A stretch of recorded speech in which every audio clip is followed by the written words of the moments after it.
CNN can now project that New Hampshire will go for Barack Obama. New Hampshire, this is obviously very, very painful for Senator McCain because he desperately wanted New Hampshire. That's where he really got going in his bid for the Republican presidential nomination. But based on the exit polls, based on the actual numbers coming in, CNN projects that New Hampshire and its 4 electoral votes will go for Barack Obama. 9% of the precincts have reported. Right now, Senator Obama has 60% of the vote in New Hampshire, 39% for Senator McCain. That's an advantage of 14,397, under 10% of the precincts reporting. As I said, this is a state that Senator McCain really wanted to win. He was very sentimental about all those town hall meetings he did there in jump-starting his campaign early on after Iowa. But New Hampshire will go for Senator Obama. Bill Schneider and Soledad O'Brien are at voter analysis right now at the CNN Election Center. Soledad, what are we seeing? Why are we giving New Hampshire to Senator Obama? Let's go right to the voter analysis board. A couple of interesting categories which really explain it all. So if you pull up New Hampshire here on our board. Which should be blue.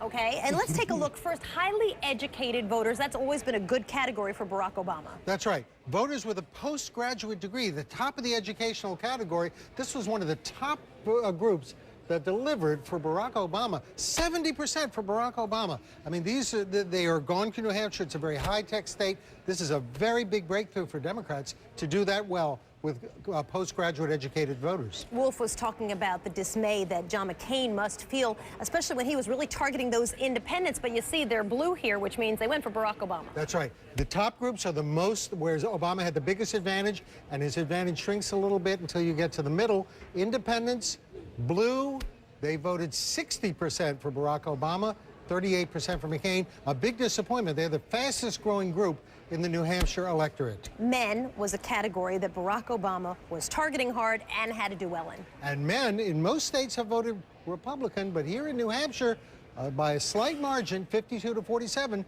they went for for Barack Obama over John McCain. So pretty close there, but everywhere else, as you can see, blue, Barack Obama, blue, a right? lot of blue on that map. Just a few red categories in New Hampshire. Which means Barack Obama taking New Hampshire. Bill, thank you. Wolf, you can see it right there in the map.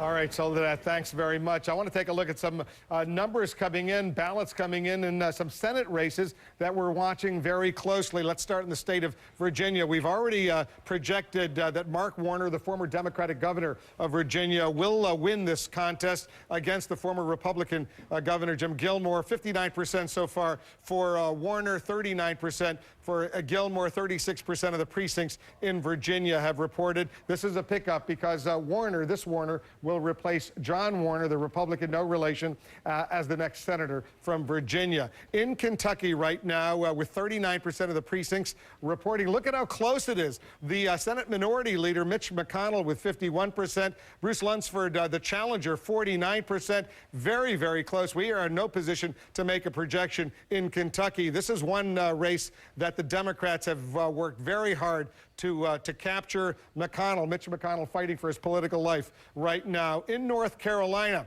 look at this, 8% of the precincts have reported. Kay Hagan has been challenging Elizabeth Dole, the incumbent Republican. Kay Hagan ahead by 57% to 40%, but only 8% of the precincts are in.